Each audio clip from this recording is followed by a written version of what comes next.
So, good day everyone. I am Julian Real Artejada and we are the Group 5 and our topic is all about career development.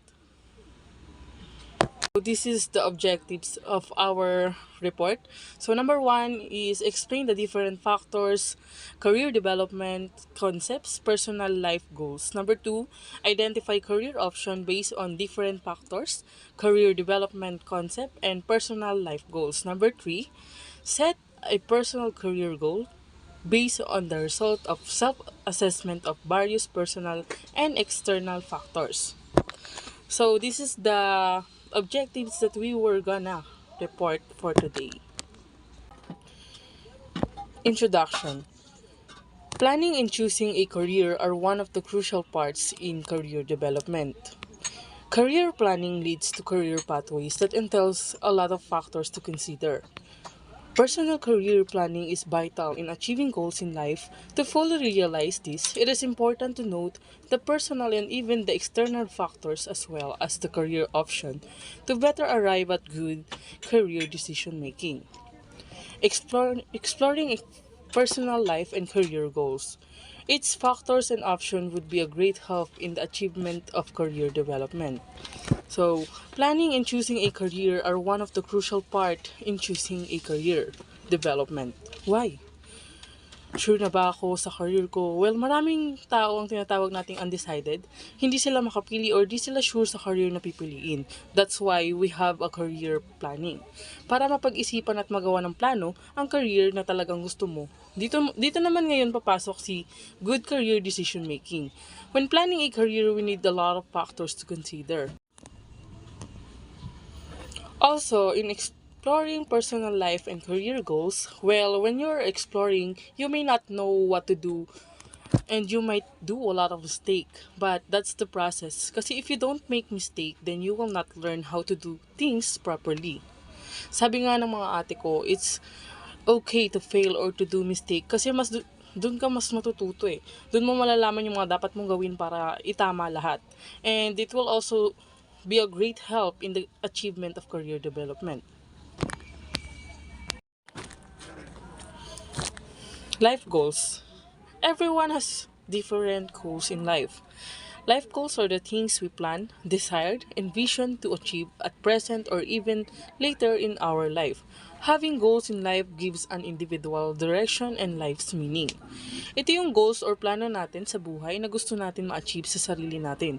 For example, my goal is to sleep 8 hours a day para lumit yung eyebag ko. So basically, life goals are the things we want to accomplish in life. Let's now move on to career goals. Career goals define as one's choice that aligns with personal skills, abilities, personality, and could match with one's goals in life. Career for others can also be a means to earn a living. In order connotation, career is a set and or a series of jobs held by a person. Career goals are more likely a target. Ito kasi yung mga plano mo na gusto mong i-achieve as professional ambitions. In any goals, once na gusto mong gawin, lagi itong may process. There is always a planning, option, and steps to achieve things. The Supercar Development Jury. Sa tsura ng karera ni Donald E. Super, ang Life Rainbow ay maaaring bigyang kahulugan bilang paglalakbay ng isang individual sa kanilang buhay, kung saan ang bawat kulay ng bahagari ay kumakatawan sa iba't ibang yugto ng kanilang karera at personal na pagunlad.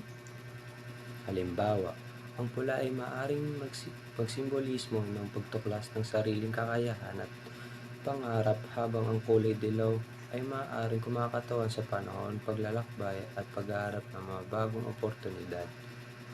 Ang iba't ibang kulay ng bahagari ay maaari magrepresenta ng mga pagsubok, tagumpay at mga karanasan sa buhay na nagpapalakas sa isang individual sa kanilang landas patungo sa kanilang mga layunin.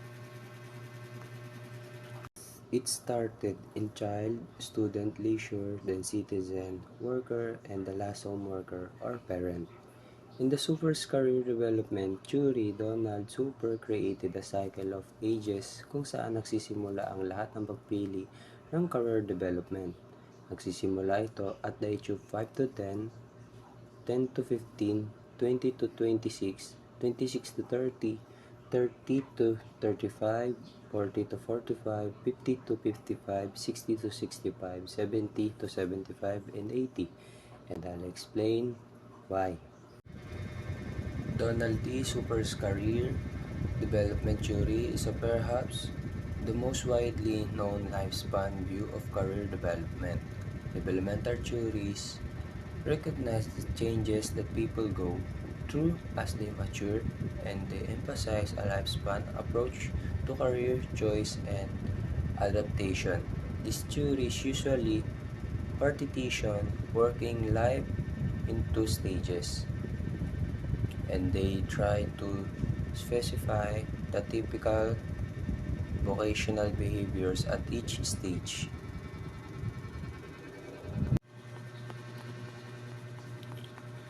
The Super Career Development theory proposed by Donald Super suggested that career development is a lifelong process influenced by a variety of factors including age, personality, and social environment. The life rainbow is a visual representing of the theory, illustrating how individuals navigate through different stages and roles in their career over time. Donald E. Super was a prominent figure in the field of career development. He conducted extensive research and authored numerous publications focusing on national psychology and career development. Some of his key contributions include the concept of career maturity and the developmental stages of career exploration and decision making. He also emphasized the importance of self-concept and personal values in shaping career choices.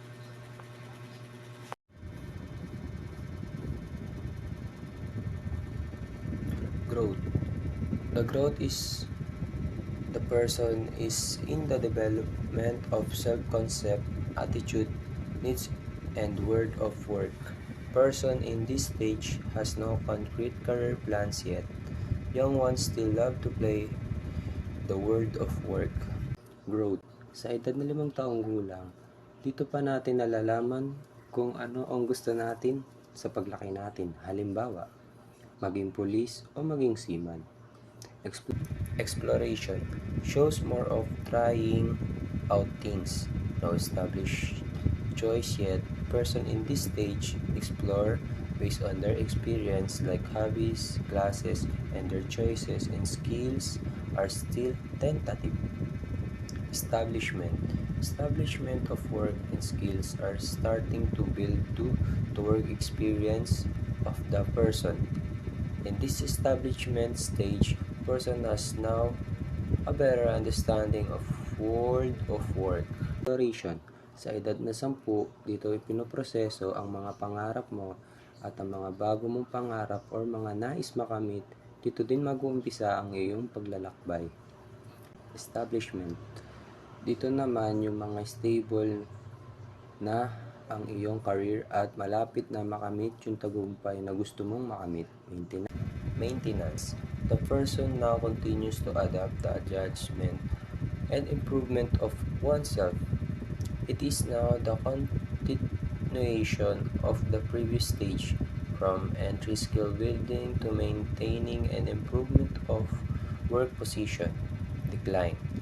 In this stage, person ages 65 above are now in the state of retirement.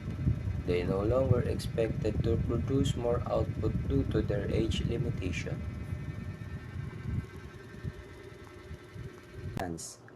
Dito naman ang pagpapanatili ng kanilang tagumpay sa karera. Ito ang panahon ng pagpapatibay ng mga kakayahan at kaalaman, pati na rin ang pagtutok sa pagpapalawak ng karera. Decline. Dito naman ang maaaring makaranas ang tao ng pagbaba ng interes o kausahan sa kanilang trabaho. Maaaring mangyari ito dahil sa iba't ibang kadahilanan tulad ng pag-retire, pagtanda, pagbabago sa kalagayan ng buhay o pagbabago sa mga layunin ng karera. John Holland Theory of Career Choice. Naninindigan ng Theory of Career Choice ni John Holland na sa pagpili ng karera, mas gusto ng mga tao ang mga trabaho kung saan maaari silang makasama ang iba na katulad nila. Naghahanap sila ng mga kapaligiran na magbibigay daan sa kanila na gamitin ang kanilang mga kakayahan at ipahayag ang kanilang mga saloobin at halaga habang tinatanggap ang mga kasiyasiyang problema at tungkulin. 6 types personality according to John Holland. 6 types personality according to John Holland. Realistic. Gustong magtrabaho kasama ang mga hayop, kasangkapan o makina. Karaniwang iniiwasan ang mga aktibidad na panlipunan tulad ng pagtuturo, pagpapagaling at pagpapaalam sa iba. Investigate. Gustong mag-aral at lutasin ang mga problema sa matematika o agham. Karaniwang iniiwasan ang mga pangunguna, pagbebenta o panghihikayat sa mga tao. Artistic. Mahilig gumawa ng mga malikhaing aktibidad tulad ng sining, drama, crafts, sayaw, musika o malikhaing pagsulat. Sa pangkalahatan ay umiiwas sa napakaayos o paulit-ulit na mga aktibidad. Social. Mahilig gumawa ng mga bagay para tulungan ang mga tao tulad ng pagtuturo, pag-aalaga o pagbibigay ng first aid, pagbibigay ng impormasyon. Karaniwang iniiwasan ang paggamit ng mga makina, kasangkapan o hayop upang makamit ang isang layunin. Enterprising. Mahilig manguna at manghimok ng mga tao at magbenta ng mga bagay at ideya.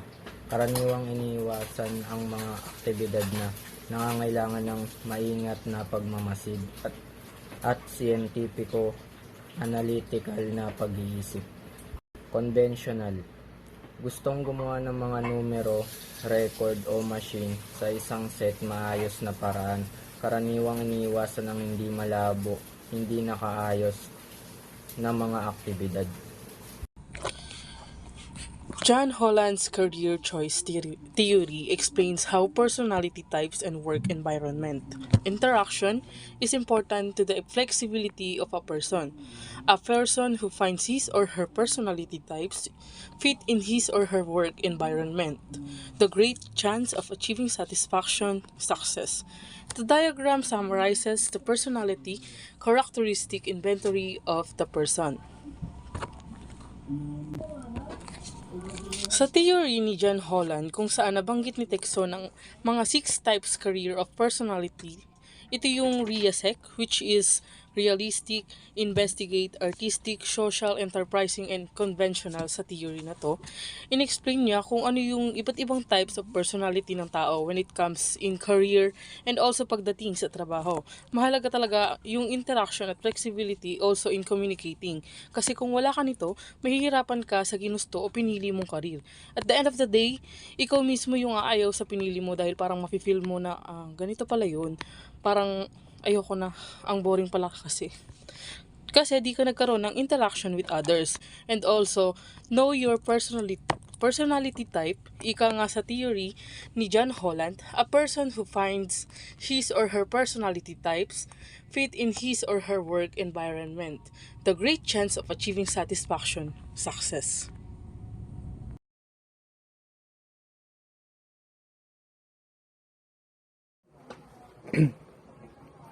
The Books of Santos, 2016. The two factors choosing a career, which is internal and external, but let's focus in internal.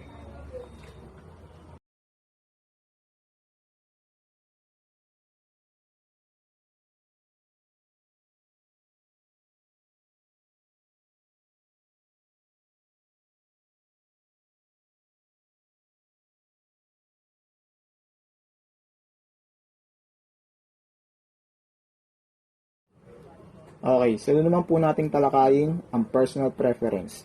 Ano nga ibig sabihin ng personal preference o kahulugan na itong personal preference na ito?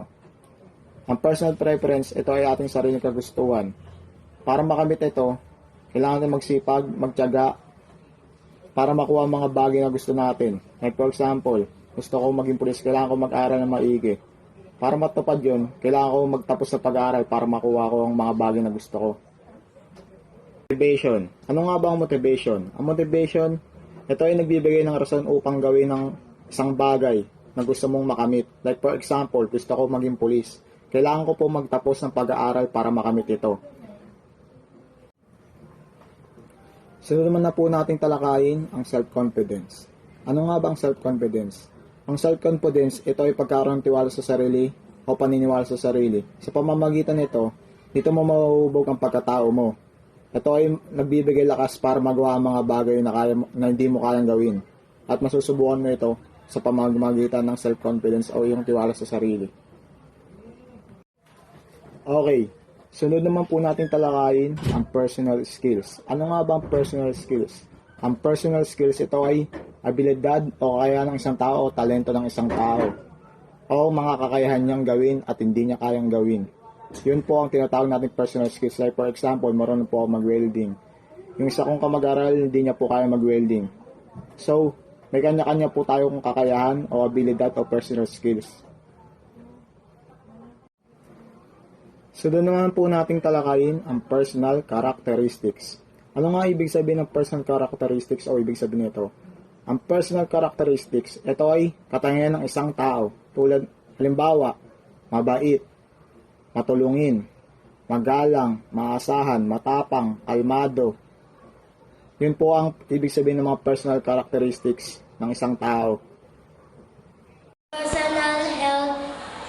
Ang personal health ay tumutukoy sa pagkalatang pagalingan ng isang individual sa iba't ibang aspeto, physical, mental, emotional at panlipunan. Isinasaklaw nito ang isang anay na mga kadangilangan ay iba ang mga kabilang ang mga antas ng fitness, nutrition, katagagan ng pag-isip, emosyonal na katagdagan at ang kasakayahan, mapanatili ang balanse sa buhay. Emotional. Consideration. Ang ibig sabihin ng emotional ay nagbabahala sa mga emosyon at damdamin. Isaalang-alang ang mga pangangailangan o damdamin ng ibang tao. Ang self-sabotaging ay tumutukoy sa sinasadyang pagkilos, intentional action o hindi pagkilos na nagpapahaingan sa paglalaat ng mga tao, magpaunlad ng mga tao at pumipigil sa kanila sa pagkatupad sa kanila mga pangarap. Ang pagsabotahe sa sarili ay nangyayari kapag ang mga tao ay humahadlang sa kanilang sariling tagumpay. Meron tayong pitong tinatawag na external factor in choosing a career. Una, parental preferences, financial restrictions, job market preference, school location, peer pressure, gender bias, at ang huli, academic performance. Parental preferences. Ito yung pangarap mo, pero iba yung gusto ng magulang mo sa'yo. Halimbawa, ang pangarap mo maging isang criminology, pero ang pangarap sa'yo ng magulang mo, or gusto niya sa'yo, isang engineer. Siyempre, bilang isang estudyante, mas gugustuhin mo yung gusto mo kaysa yung gusto ng magulang mo. Kasi hindi mo restriction. Ito yung nag-iigpit sa isang kurso ng pang-ekonomiyang action na dapat na matugunan. Halimbawa, maaaring maigpitan ka ng iyong worker mula sa maigling pagbebenta nangopya siya sa pangangalakan o paggamit ng margin na naglilimitan sa iyong nakukuha sa university. Market in which employers search for employee and employing search for jobs. Sabi dito, ito ang employers na naghahanap ng employee. Yung employing naman naghahanap ng trabaho. Ang employer kasi yung naghahanap ng mga tauhan nila sa isang trabaho. School location. Ito yung school playground, school building, school activities, at iba pa. Kumbaga, ito yung mga nasa loob ng school location. Peer pressure. Ito yung nape-pressure ka kung sino sa kanilang dalawa yung pipiliin mo. Kung good ba or bad. Halimbawa, si Ben, si Mangila, si Rap-Rap. Si Rap-Rap, bad influence. Si Mangila, good influence. Si Rap-Rap, inaya niya si Ben na lumibot sa buong school. Si Mangila naman, inaaya niya si Ben na tupusin na lang yung mga activities at mga sulatin. Pero, syempre, bilang Ben, nahihirapan ka, nape-pressure ka kung sino pipili mo sa dalawa. Gender bias. Ito yung pagtrato base sa kanyang kasarian. Tulad ng paghahanap ng trabaho, yung mga employer. Mas pinipili nila yung lalaki kaysa yung babae. Tulad ng work na construction worker. Mas pinipili ng mga employer yung lalaki kaysa sa babae. Kasi isipin ng mga employer na hindi kayang gawin ng babae yung ginagawa ng lalaki. Tulad ng pagbuhat ng mga mabibigat. Kasi mas, ikat na natin yan. Academic performance. Sa paghanap ng trabaho, inahanap ka din nila ng academic achievement.